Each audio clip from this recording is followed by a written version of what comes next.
shit in my DMs. Talking like that is you crazy. I just hope when a nigga see him, I don't have to do it like the baby. I don't really wanna have to prove my point, but I swear y'all niggas gon' make me. Ain't no cap in my rap, feeling like 83 babies. People keep thinking I'm a pretty boy. I remind Hurricane I'm a menace boy. Better stay in line like tennis boy. Cause I swear you done push it to the limit boy. I made it out the streets, I graduated. Made it out of college, I graduate. My nigga Sloan got popped 3 times, Face Matter played it. My nigga still made it. Brother got shot the nigga right back. Got locked up, he. Ladies and gentlemen, I'm here with the one and only, my guy, my brother, the one and only Kewl Kell is in the building today. What's going on, bro? What's good with you? What's happening? So, like, this is going to be crazy for me because I've had the opportunity to interview some of the biggest people, celebrities, but it's something about interviewing you, bro, knowing your story that we're going to be able to tell the people today, man. Like, it's always important to take people back to the beginning. Where you from? I'm from Oxford, North Carolina, exit 204. Everybody know about us. I just want to say something, too. Like, it's crazy. Like he said, this feeling y'all don't even understand because this is like my best friend in college, and college roommates 4 years. Life took us separate ways, but he doing something he love, I'm doing something I love, and it brought us together. So this shit about to be deeper than y'all think. Like, this shit real right here. All facts. I mean, way deeper than what they think, bro. So you from Oxford, right? So, like, take me back to, like, that kid growing up. Like, how was it for you, like, childhood-wise? My childhood days, I felt like I could always do what I wanted to. My mom was a hard worker. She worked third shift. So I also had to play that father role. My dad wasn't around. He stayed in Fort Lauderdale, Florida. So every morning we get up, I had to wake my brother and my sister up, you know, control things around the house. And it changed me. Like, I felt like my childhood was altered a little bit, but I always did what I had to do just like now. Can't stop, won't stop. Bro, that's crazy. I mean, so, like, growing up, I know people can relate to, like, being that father figure. Like, was that tough for you? Was that hard for you? It wasn't really hard. I just didn't have time for myself. Like, I didn't have time to be selfish and go chase my own goals. But eventually, I reached that point and I started taking on my own life.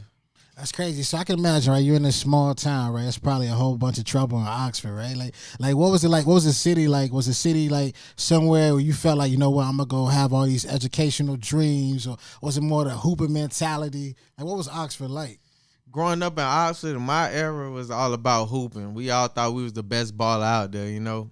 But by night, we like to go party, chase girls, you know, normal teenager things. But people was hating on us. People hated on my whole life. Now I feel like I get more love than hate, which is transforming me and changing me into a better person.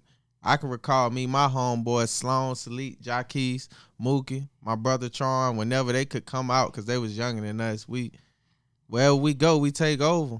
People envy. It's still like that, but it's getting better. They starting to learn that, you know, like, stop that hating shit, man. That hate shit don't get you nowhere. Like, you gotta do you, count your own money, count your own pockets, and do what you do best. Yeah, that's real. You know what's crazy to me is I think, like, when you come from a small town and you try to do something different, people look at you like, you know, they might not appreciate the value of you coming from a small town, or try to figure out, you know, why is he trying to rap, or why is he putting himself out there. Like, for you mentioned the word hate. How have you been dealing with, like, the inner city hate to be, you know, on the level you at right now where you're about to be? Where I'm from, I feel like I've adapted to it. I'm ready for it.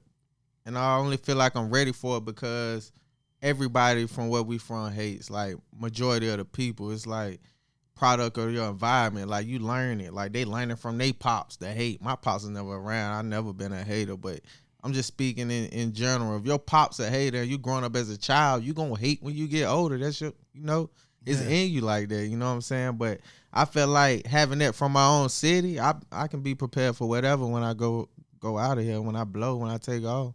That's real. You know what's so crazy? I think a lot of rappers get a lot of respect from their hometowns, from their city when they pop.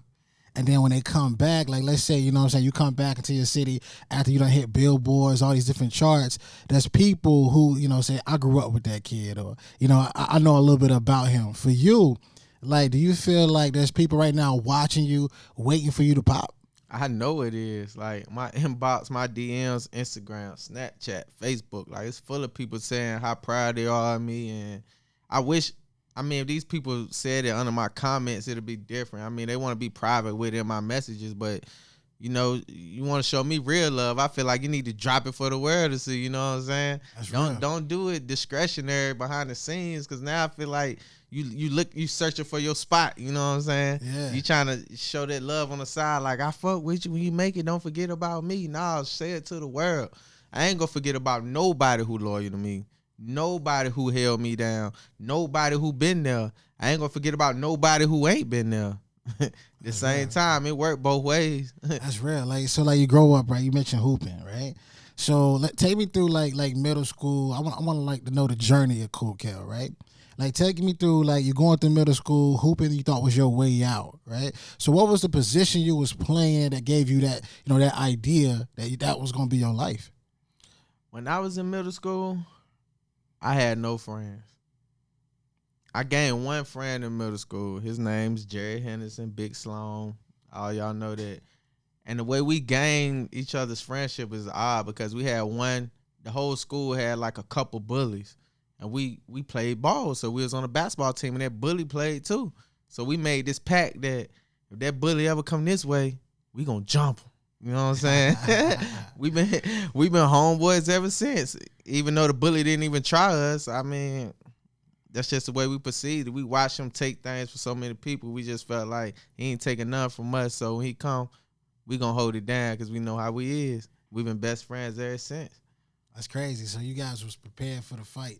You know what I mean? So it sounds like all your life you've been prepared for the fight, right? Correct. So like you realize you're playing ball, you're playing hooping. Like, it's a story with you that a lot of people, I think they need to really understand, is that you actually went to college, right? Where did you go to school at? I went to school at Winston-Salem State. Shouts out to the Rams, you know. My boy Shawn went to Winston-Salem State too, you know. Shout out to us, and everybody from there, we holding it down. KG behind the scenes, but he went to Winston-Salem State too. You know, while I'm speaking on Winston-Salem State, I'm just letting y'all know I'm coming. Like, y'all don't book me to open up a homecoming or something. Y'all is tripping. I'm out here training. I'm out here doing my thing. Like, I'm going to come show y'all some love. Like, I'm going to put on no young G's. I'm going to put on like Kewl Kell. Know that. That's how you should, bro. You know what's crazy? I think about Winston too is that, like, people see college and they're like, you know what, you're gonna go to this institution that's gonna be all prestigious. Yo, Winston kind of hood, low key. I think people gotta realize, like, it's on Martin Luther King Street. Anything on Martin Luther King Street, you know, it's a high chance some things might pop off, man. Like going, you know, to Winston-Salem State, right? That's where I met you. You know, that's where we started our friendship at. You know what I mean? And I think what's crazy about that is what we were doing while we were on school and while we were at that campus. Like, how was that for you? Tell the people about, you know, what were some of the things that you was taking up and learning from while you was at WSSU? So my major was computer science at WSSU. Did I have an interest in it? I don't know. I just went to be different. Like, I'm from the hood. Like, people don't make it out. Like, none of my friends, none of my best friends growing up, none of them went to college. It's probably two that really even graduated.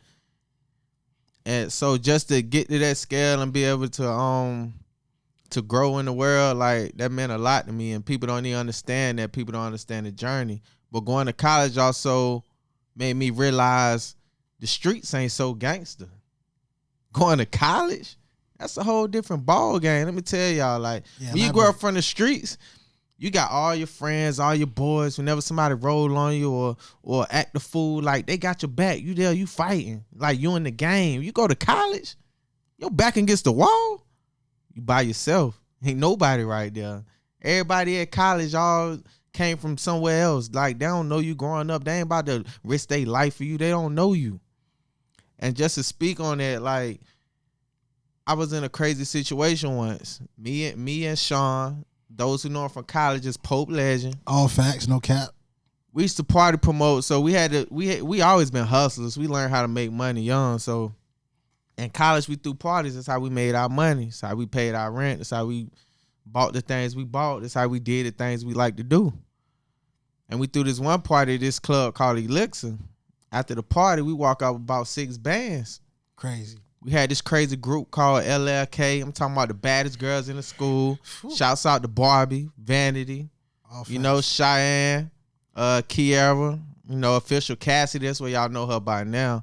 You know, Keisha, you know, Alexis, we was out there doing it. We come out one night, dudes pull up on some 30s on a Hummer trying to holler at the girls.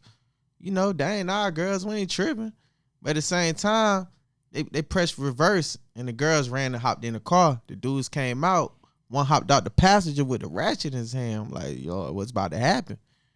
My man Shawn in the driver's seat, he looking at me, staring the whole limit, trying to see what's going. Like, I already know it's on his mind, 'cause I know it's on my mind. He like, bro, I don't know what's about to happen, but I got you.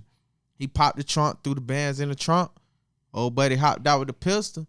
Next thing I know, Official Cassidy hop out the back seat like, nigga, you ain't gonna do shit. Straight Bull City on him. Straight hard, like, too. Nigga, you ain't gonna do shit. Put that shit up. My man's changed his whole energy and like put the gun. He was like, yo, you lucky you bad as hell. I'm gonna let y'all slide tonight. In my mind, I'm thinking like, Lord, she about to get us killed. But like that shit saved us. And just to think on that, I just want to give a shout out to God, because I've been in a lot of situations y'all know about. And he helped me out every time. He helped me escape. That's how I know I got a purpose here. But going to Winston, to answer your question, experience, I never felt like it taught me how to grow up. Like, because I didn't have all my homies having my back. Every situation I was in, I had to handle it on my own or fold. And I don't fold for nothing.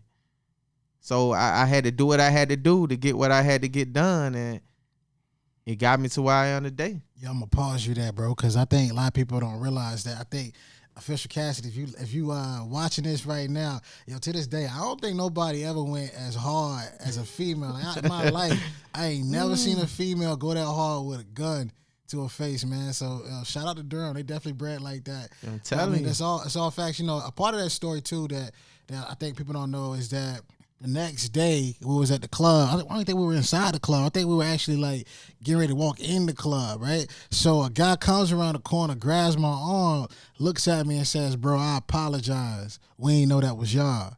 You know what I mean? Which I think which speaks to Straight facts. Yeah, it speaks to like the level of respect, you know what I'm saying, that, you know, you garner even while being in college, bro.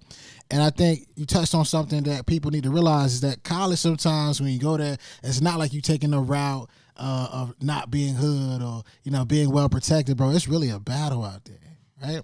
So like for you, you're doing this party promoting, right? You're doing all these different things. What was it for you that, you know, it made you realize, yo, I'm leveling up in my mindset, right? I'm not just thinking about things I thought about when I was younger. The part that I started meeting people, I started meeting celebrities. Like, I was like, dang, all the people you think, like, I wish we could get Chris Brown. I wish we could get Rick Ross. I wish we could get Lil Boosie. Like, we had them right there. Like, talking to him on the phone, or some of them we seeing face to face. Like, you know, talking about life with. Like, that helped me realize anything is possible. Like, can't nothing help hold you back. And like, no cap, bro, you helped me realize that too. Like, I'm telling y'all right now, like, the best speaker in the world I know is this man right here. That's just me personally. I don't know who you know. Yeah. I'm just speaking on my half. And like, I watched it. I seen everything. Like, I got a lot of ideas, a lot of brilliant ideas. I always would come up with the plans, but I couldn't affect it or put it in effect or talk it the way I wanted to. This guy always did that for me. And that's how we became best friends. We became partners, and that's how we started growing in life. I learned from him. He learned from me, and here we are now. Yeah, bro, this love and the level up is crazy. You know what I mean? And sometimes, even when you're back home, for somebody listening to this right now, and they're in that college aspect, gain from this conversation, there's people that you're going to meet that's going to help you, but also gain from the conversation, they're going to be able to take you to different heights and different places, bro. So I appreciate that. Like, for you, though, what, you know, people don't know as well, like, as we go through college, is that you still had a little bit of hood in you all the way through it, bro. So like that, like you told them a light story, but there's another story, like, to this day, bro. Like, when we diving into the whole Kewl Kell story, like, there was a time, man, like, I think we got a call. Was it call? The call? You made the call, right? I made the You call. made a call. We was getting money. Let's tell you type of dude my guy was from the beginning. Yo. The party was not popping. He was out, bro. Like, he was out. So we at a club. We got a party going. You're like, yo, Shawn, I'm out. I'm like, bro, we still got to get this money. Like, nah, bro, I'm out. I ain't feeling this. I'm out. I was like, all right, cool. I'll link up with him. I'll split bread with him later. Yo, no cap, bro. I literally 30 minutes later, my phone goes off, and it's like a random text message. You know, you ain't calling the club back then. All the text message said was, yo, I'm about to get in a fight. I need your help. Come through. And granted, yo, this guy was like, well, how far you was at Music City, weren't you? Music City. Bro, it was like 20, like 20 minutes away? Yeah, how many of y'all remember Music City out in Greensboro? It used to be crazy. Crazy, bro. Thousands of people, bro. So I get the height, you know what I mean? He said, let's come through. So we left the party we was at, right? Left money, left everything. We get to this scene, right? For my mans. He called, say he needed backup, right? We get into this actual party and tell people what happened after that, bro. Get to the party, man. I meet him at the front door. We getting ready to go roll on the people who tried to roll on me, and ended up, our homeboy Torian ended up fighting a whole different crowd of dudes. Like, it went down. When I say like 300 Sparta, it was 300 Sparta in there. People about to die, getting choked out, I'd have been a couple of them, matter of fact. Yeah. Some of them I ain't gonna speak on, but I'd have been in a couple. But after that all happened, like, I also got checked by the same dudes the next day at like the ATM machine. Crazy story. Crazy story. I called him again, like, yo, what's up? I was like, where y'all at, man? These boys, they on me. They at the ATM trying to roll on me. Meanwhile, I'm in school. I'm still smart. I ain't about to do nothing crazy, get kicked out. I'm like, yo, meet me up the street. That's how I weaseled my way out of it. They was like, all right. By that time, my homeboys pulled up. We went up there and I did my thing. I pieced them up. I don't like to brag and boast, but I pieced them up. Nah, yo, you being lightly boasting, bro. You gotta tell him the facts, bro. He didn't just piece him up, yo. My man was out there battling like it was UFC 249 out there. And y'all know what I'm talking about. Like, bro, I think the crazy thing is, I think God blessed, he blessed you by not letting the people see that fight. Had they seen that fight, we would not be having this interview right now. It wouldn't be on this type of terms. We'll probably have an MMA background back there right now.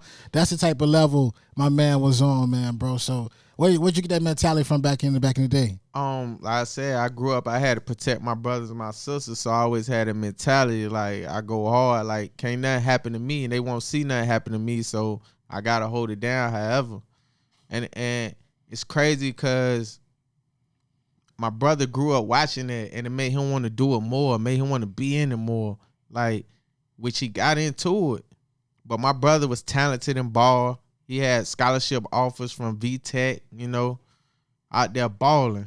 But at this time, I was in college, and it kind of took away from my guidance. I couldn't guide him because I was being selfish, controlling my life. And this is a part of me that I never told nobody, but back to him and my sister, like, I felt like I was their father figure, so I could have guided them better. But I took a decision to move on and create something for myself. And as I did that, my brother lost track of that. I'm saying that to say, like, my brother had 4 scholarships to D1 schools, and he ended up getting locked up for 2 years, federal penitentiary, for selling drugs.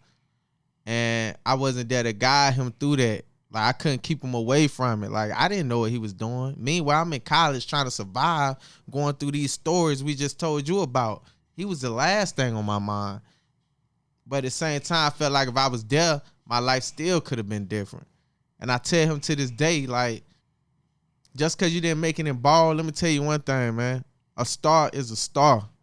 LeBron James can be a professional football player if he won't play basketball. He's a star. A star is a star.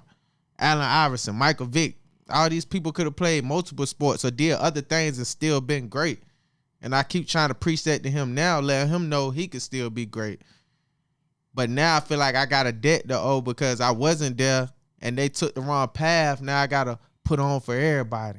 Now I got to make it big so I can get on the life that he was going to give us. Like, it's a lot of pressure on me people don't know about, but that's just some real shit people don't know about me.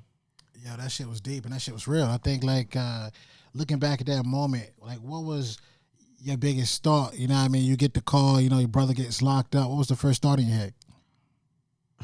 We knew it was going to happen. I mean, it was a matter of time. He was getting away with it for a long time. Like, he done things he ain't proud of.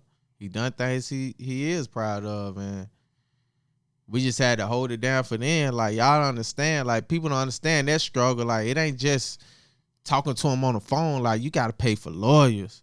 You got to keep his head on straight, making sure he don't go crazy in there. You got to make sure he's still on his shit. You don't want him begging nobody for nothing. You don't want him having to do nothing in there he ain't got no business doing.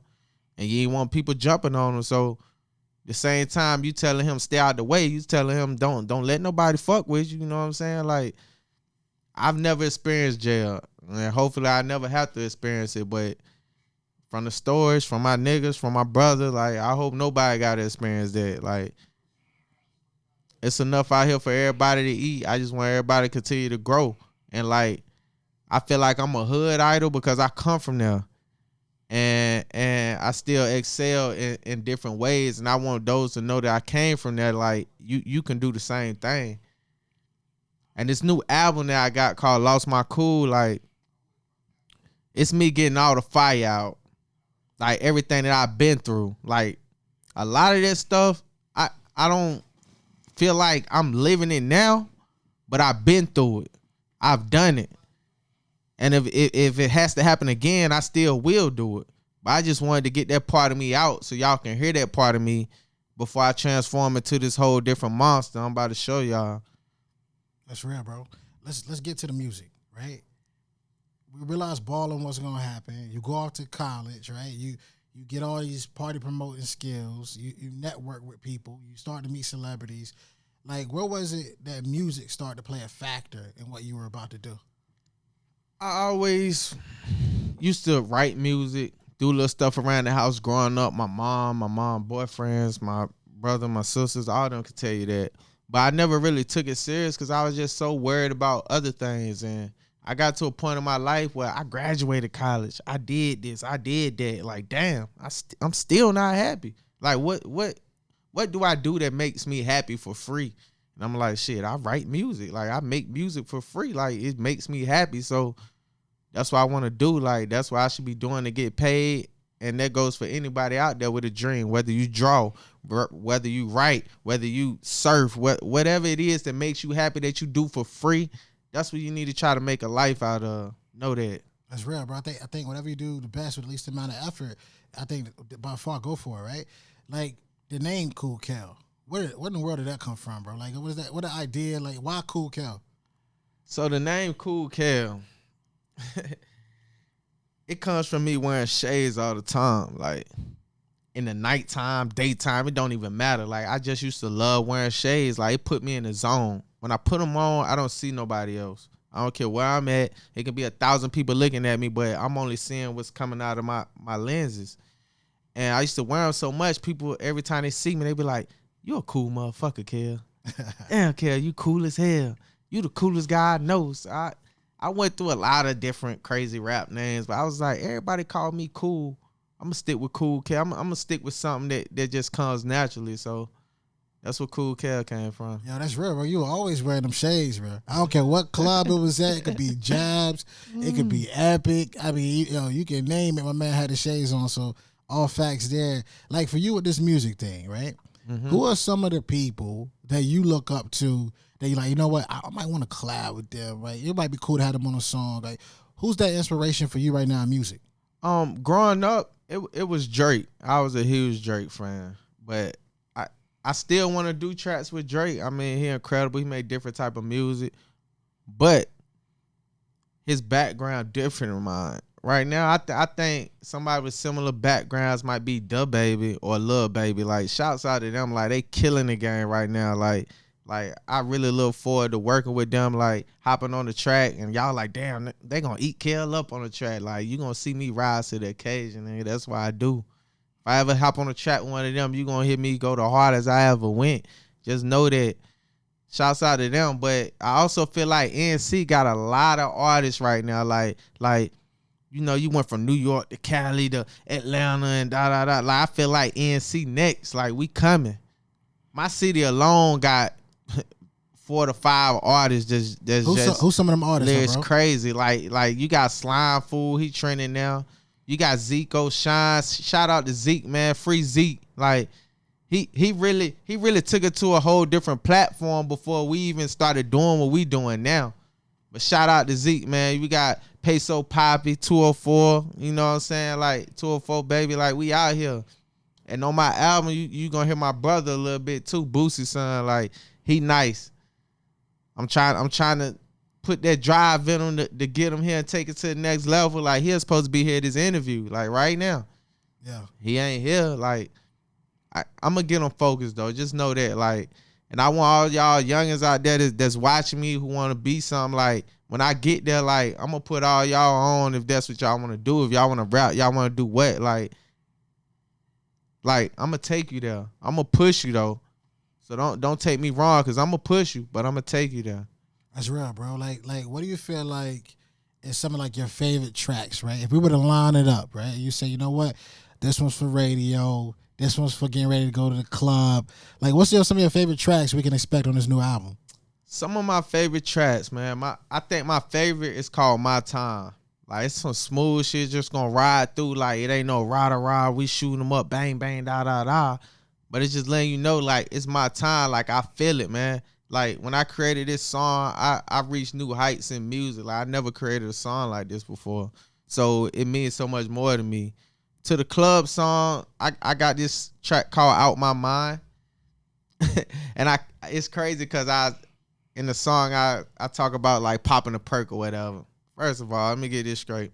I probably took 4 perks my whole life. But 2 probably for pain reasons. The other 2 just to see what it feel like when I'm on one.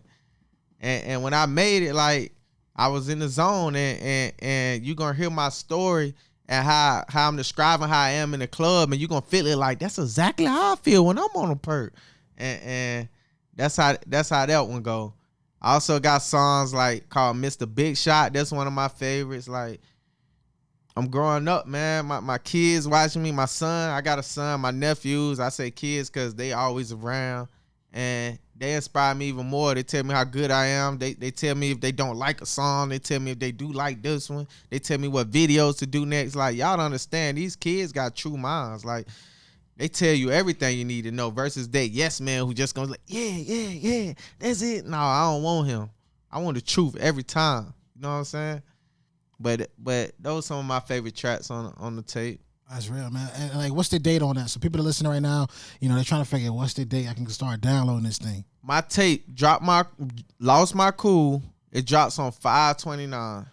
5/29. So after y'all get through it this weekend, y'all get to catch y'all breath and do whatever. After y'all come back from Memorial Weekend, I'm gonna have this tape dropping on you that Friday. Get ready for it. It's like, it's crazy. It's really like that. Like, I'm really I wouldn't say I'm commercial, but I'm a TV guy, man. I'm like, I need to be on somebody's TV. Like, I feel like I got the image, I got the sound, I got the look, I got the mind, I got everything that comes with it.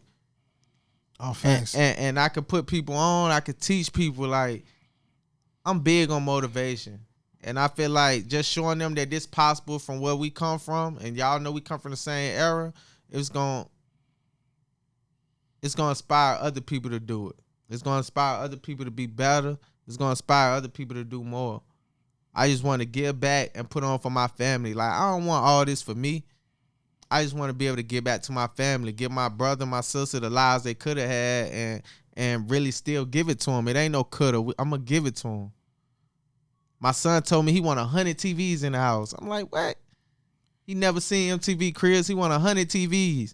I'm his daddy, so I guess I got to get what he needs. Huh? You feel me? That's So that's why I'm at with it. 100 TVs is a lot of damn TVs.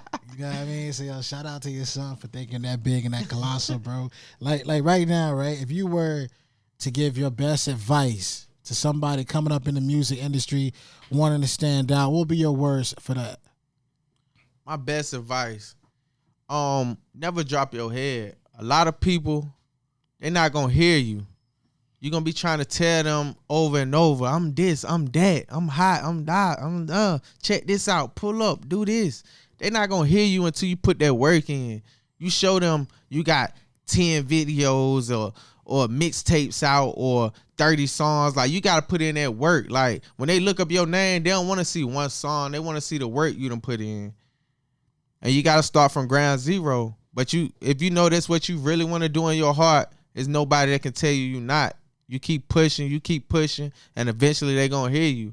And you gonna have them people where like, I told you, and you gonna want to turn your back to everybody. But in order to grow, you can't turn your back to them. I mean, you probably can't fuck with them to the same level that you used to fuck with them. But don't turn your back to them. Don't block your blessings. Like, they all gonna come.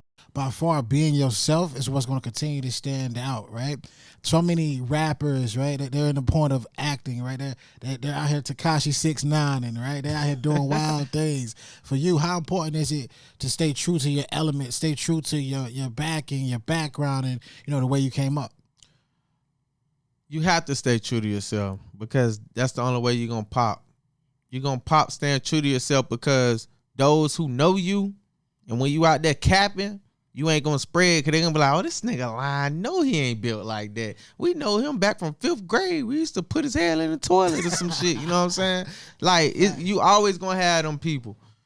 And until your city start buzzing you a little bit, ain't nobody else gonna hear you.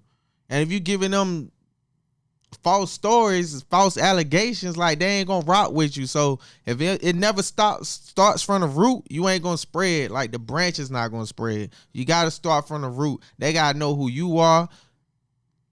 You gotta be who you are, and you just can't do no fake shit. Like, you just can't.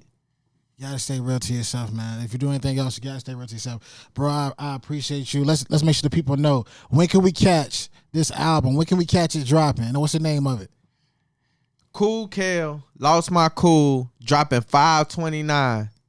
DJ Drizzy dropping it on Spinrilla, SoundCloud, Audio Mac, and live mixtapes. Y'all stay out, be on the lookout for it. It's going crazy. I'm still shooting crazy music, crazy videos. Like, I'm gonna keep growing, and I need everybody to fuck with me. Like, I guarantee you, give it one spin, it's like that. It's like that. Make sure y'all give it a spin. It's another KG visual collab connection. Shout out to my guy behind the camera doing his thing. And make sure y'all go cop my man album, May 29th, Lost My Cool, out available everywhere on all audio platforms. Cool.